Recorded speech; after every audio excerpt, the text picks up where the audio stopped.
अस्सलाम वालेकुम मेरे यूट्यूब फैमिली, कैसे हो आप सब। आई होप सब अच्छे होंगे। मैं भी अल्हम्दुलिल्लाह ठीक हूँ आप लोगों की दुआ से।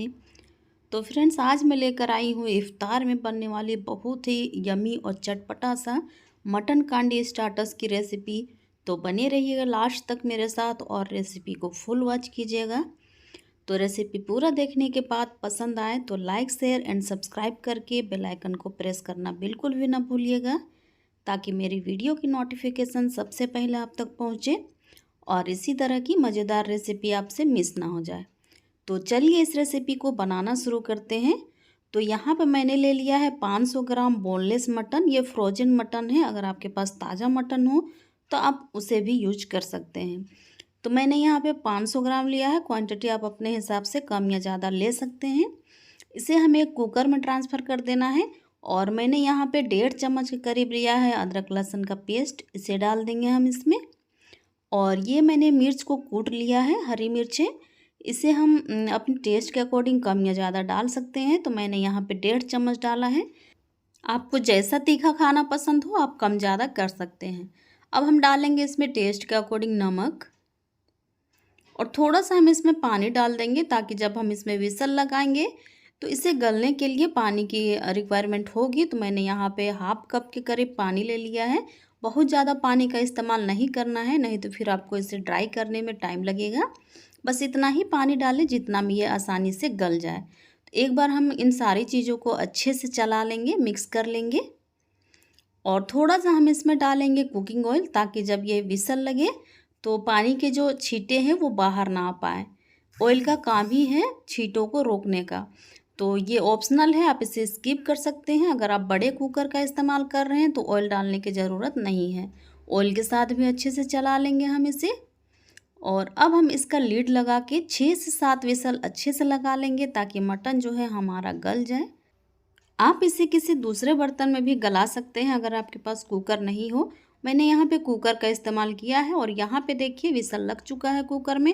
अब हमें क्या करना है, इसे अपने से इसका जो प्रेशर है उसे निकालना बिल्कुल भी नहीं है। जब तक ये खुद से प्रेशर सारा बाहर ना आ जाए तब तक हमें वेट करना है। तो यहाँ पे देखिए कुकर का सारा प्रेशर हमारा बाहर आ चुका था, और थोड़ा बहुत मॉइस्चर इसमें बाकी है, तो हमें इसे करना है ड्राई। अब हम क्या करेंगे, गैस का फ्लेम ऑन करेंगे और हाई करके रखेंगे। और जब तक ये सारा पानी ड्राई नहीं हो जाता है तब तक हमें इसे चलाते हुए पकाना है। थोड़ा बहुत मॉइस्चर हम इसमें रहने देंगे, ताकि जब हम इसमें मसालों का यूज करेंगे तो उसकी बाइंडिंग के लिए हमें मॉइस्चर की रिक्वायरमेंट होगी। तो कुछ बहुत मॉइस्चर हम इसमें रहने देंगे। ये देखिए इस तरह से इसका जो टेक्स्चर है वो होना चाहिए। थोड़ा बहुत मॉइस्चर इसमें बचा रहना चाहिए। और सारा पानी मैंने ड्राई कर लिया है गैस का फ्लेम हाई करके। अब हमें क्या करना है, इसे एक मिक्सिंग बाउल में ट्रांसफ़र कर देना है। और हमें इसे बिल्कुल चिल्ड होने तक का वेट करना है। आप चाहे तो इसे फ्रिज में भी रख सकते हैं। फ्रीज़र में इसे मत रखिएगा, क्योंकि फ्रीज़र में बर्फ़ जल्दी बन जाता है, ठंडा लेट से होता है। तो आप इसे फ्रिज में रखिएगा नीचे की तरफ। और ये देखिए 1 घंटे में ये बिल्कुल चिल्ड हो चुका था। मैंने इसे निकाल लिया है फ्रिज से। अब हम इसमें डालेंगे कुछ सूखे मसाले। तो मैंने यहाँ पे चाट मसाला ले लिया था 2 चम्मच के करीब। इसे बिल्कुल भी स्किप मत कीजिएगा, इससे बहुत ही मज़ेदार सी टेंगी सा टेस्ट आता है इस रेसिपी में। और मैंने यहाँ पे भुना हुआ धनिया का पाउडर लिया है 1 चम्मच। मैंने यहाँ पे 1 चम्मच चिली फ्लेक्स लिया है। इसकी भी क्वांटिटी आप अपने टेस्ट के अकॉर्डिंग कम या ज़्यादा कर सकते हैं। वैसे तो ये इस कबाब में तीखापन ही अच्छा लगता है, ज़्यादा चटपटा ही अच्छा लगता है। लेकिन फिर भी अगर आपको तीखा खाना पसंद ना हो तो आप इसे कम कर सकते हैं। यहाँ पे मैंने कॉर्न फ्लोर लिया है 2 चम्मच के करीब। और हम इसमें लेंगे मैदा भी 2 चम्मच। दोनों की क्वांटिटी बराबर होनी चाहिए। बाद में रिक्वायरमेंट होगी तो हम इसमें फिर से डालेंगे, नहीं होगी तो फिर नहीं डालेंगे। पहले हम इसे मिक्स करके देखते हैं। अब हम इसमें डालेंगे ऑरेंज फूड कलर। ये कम्प्लीटली ऑप्शनल है, आप इसे स्किप कर सकते हैं। मैंने इसे सिर्फ कलर के लिए डाला है, ताकि ये देखने में खूबसूरत लगे। अगर आपको कलर नहीं पसंद तो आप इसे स्किप कर सकते हैं। और अगर ये वाला कलर नहीं है आपके पास तो आप ऑरेंज फूड कलर, वो जो पाउडर वाला आता है, उसे भी डाल सकते हैं। आपके पास जो भी ऑरेंज फूड कलर हो आप उसका इस्तेमाल कर सकते हैं। अब हमें अपने हाथों के इस्तेमाल से इसे अच्छे से मिक्स कर लेना है। यहाँ पे चम्मच वगैरह काम नहीं आने वाली है, आपको अपने हाथों का ही इस्तेमाल करना होगा। और यहाँ पे देखिए बहुत ही अच्छी सी बाउंडिंग आ गई है। अब हमें ना तो कॉर्नफ्लोर की रिक्वायरमेंट है और ना ही मैदे की। इसमें बहुत ही अच्छी सी बाउंडिंग आ गई है। सारे बोटियों में हमारा मसाला का जो कोटिंग है बहुत ही अच्छे से आ चुका है, ये देखिए। इसी तरह की कंसिस्टेंसी इसकी होनी चाहिए। अगर आपको कम लग रहा हो तो आप मैदे या कॉर्नफ्लोर का इस्तेमाल और भी कर सकते हैं। और अगर आपके पास कॉर्नफ्लोर ना हो तो आप चावल के आटे का भी इस्तेमाल कर सकते हैं। मैंने यहाँ पे टूथपिक ले लिया है, आप चाहे तो कबाब स्टिक भी ले सकते हैं।